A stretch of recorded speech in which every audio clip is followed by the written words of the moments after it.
አንተ አሁን አላወቅም ግን ሰው አድናሃል አንድ 45 ዓመት ሰው አዳንክ ላስት ታይም እዚህ ሆነን እዚህ ሾው በጣም በሚገርም ሁኔታ ስናወራ ነበር ስለዚህ የልብ ደም ቧንቧ መዘጋት እና ከትናንት ወዲያ እኛ ጥቁር አንበሳ ያለን አንድ የ45 ዓመት ሰው የደም ቧንቧው ይዘጋል እሺ Today we had our first STEMI program development meeting and surprisingly we already have a phone call from one of the local hospitals in Addis.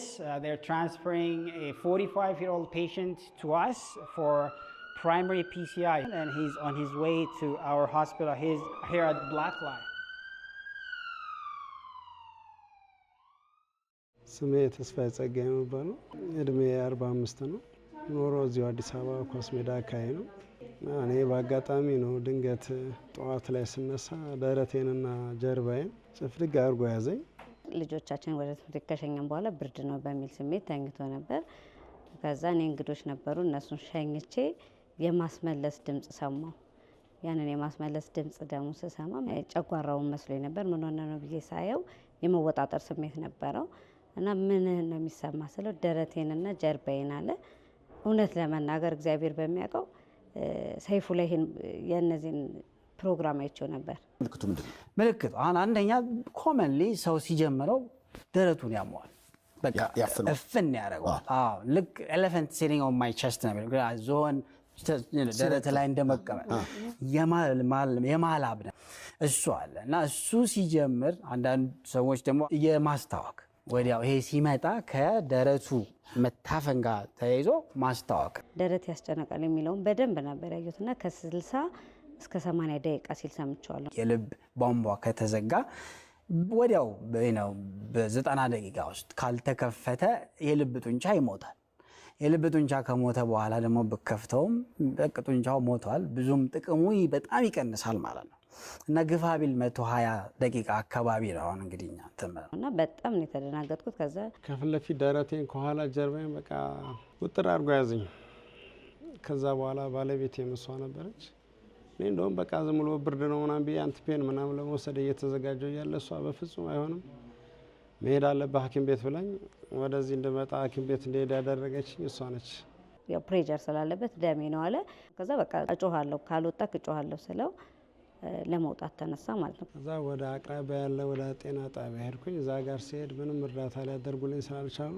ወደ ሲኤምሲ አካባቢ ክሊኒክ ሄድኩ ካርድ አወጣው ከዛ እዛ ላብራቶሪ ምናምን አድርገው ህክምና አድርገውልኝ እንደ ልብ ቱቦ ስለተዘጋ እሱን ለመክፈት ኦልሞስት ወደ 350 ሺህ ብር ገደማ መክፈል አለባሉ ላይነን መከፍልበት አቅም እንደሌለ ስነግራቸው በቃ አላቅም እዛ ጋር የነበረውን ነገር ለምን በጣም ተረብሼ ነበር ከዛ እህቴ ሄዳ ከዶክተሯ ጋር ከነርሷ ጋር አወሩ ከዛ ቆይ እስቲ እድላችሁን እንሞክር ብለው ወደ ጥቁር አንበሳ ደዋወሉ ወደ ጥቁር አንበሳ መሄድ አለብኝ ብሎኝ ወደዚህ መጣሁ እዚህ ደግሞ ስመጣ እግዚአብሔር ይስጣችሁ በእውነት ከበር ጀምሮ ያለው ነገር እንደዚህ ነው የለገልጽ አልችልም እሺ መቼ ነው ጀመረ ደም ግፊት አለብህ አዎ ስኳርም አለብህ የመድማት ችግር አለ ከሰገራ ከሽንት እየሄድን እናወራ I think so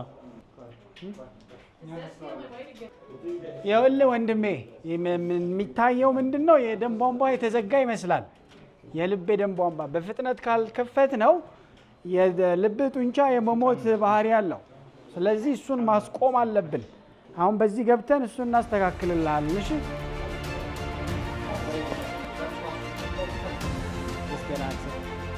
ሁሉም ታን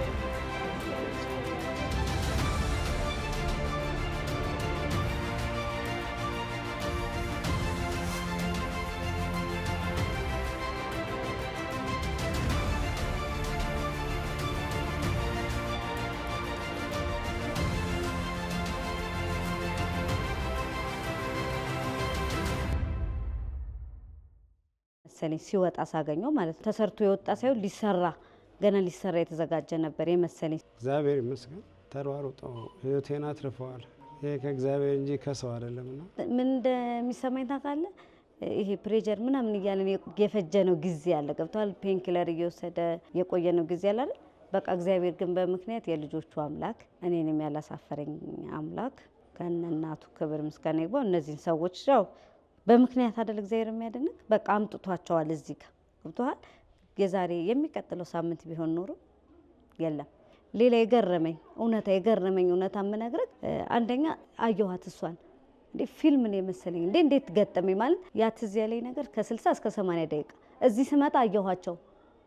ምሳ ሰዓት ነው የደረስነው። እዛ ጋር ምሳ እየበሉ አየኋቸው። ከዛ እንዴ እነዚህ ሰዎች እኮ ኢቢኤስ ላይ እንደዚህ ቀርበው ነበር ስል በጣም ብዙ ሰው ነው ማታ ቁጭ ብለን ያያቸው። እኔ ነግሬያቸው ማለት ነው። ታታቂ ኢትዮጵያውያን ናቸው። በጣም መልካም ሰዎችና እጅግ የተባረኩ እግዚአብሔር የባረካቸው። እንደዚህ አይነት በረከት እግዚአብሔር ነው እና እግዚአብሔር ዘራቸውንም እነሱንም ያብዛልኝ። እግዚአብሔር ውለታቸውን ይክፈል። በሄዱበት ሁሉ መልካም ነገር ይቅጠማቸው። እግዚአብሔር ይስጥልኝ። አመስግንልኝ ባገኛቸው እንደውም በቃ ተነሳ ምናምን በእውነት ከልብ በእውነት ኧረ ምንም ችግር ነው ማመሰግነው። በእውነት እግዚአብሔር አብዝቶ ይባርክ። አሜን። ምንም ቃላት የለኝም። ኧረ ምንም በእውነት ችግር የለም። ለእኔ ትልቅ ህይወት የሰጠህ እግዚአብሔር አምላክ ይባርክ። አሜን። አንተን ወገኖችን ዘሮችን ሁሉ በእውነት እኔ እንጃ እንዴት ብዬ መግለጽ እንደምችል አላውቅም። Stemming from yesterday. ሁላችሁንም በእውነት Thanking me, but Chala, come on. Yeah, he did this Chala. ዶክተር ጫላ ደግሞ በጣም የተባበረ ሰው ለእኔ በእውነት ህይወቴን ነው የሰጠኝ። እግዚአብሔር አምላክ ይሄን ነገር ይስጠህ፣ ሙሉ አድርጎ ይስጠህ። በእውነት ሁላችሁንም ከልብ ነው የማመሰግነው። እንዴት ብዬ ማመስገን እንደሚገባኝ አላውቅም። ግን በጣም ነው ደስ ያለኝ። ስራችንን እየሰራን ነው። በጣም እኔ ደስ ያለኝ ባለቤትህ በቃ እንሂድ ብላ በግድ ጨቅጭቃ እንደወሰደች ነግረኛል። ሃርት አታክ ኢትዮጵያ ከዚህ በፊት በኢቢኤስ ላይ አይቻችሁ ልክ ችግሩ ሲፈጠር እዛ ጋር እነሱ ባስተማሩትና ባሳዩን መልክ በጣም የተረዳሁት የዚህ የልብ በሽታ በጣም ስለረዱኝ እንደገና ደግሞ መጥቼ እዚህ ሳገኛቸው በጣም የበለጠ ላመሰግናቸው እወዳለሁ። እግዚአብሔር ይስጥልኝ። በቃ ሺህ ያርጋቸው። ለእኔ እንደደረሱ ለሁሉም ብዙ በዚህ የሚሰቃይ ስላለ ለሁሉም ሰው ይድረሱ ብዬ አመሰግናቸዋለሁ። እጅግ በጣም አመሰግናለሁ። እግዚአብሔር ይስጥልኝ።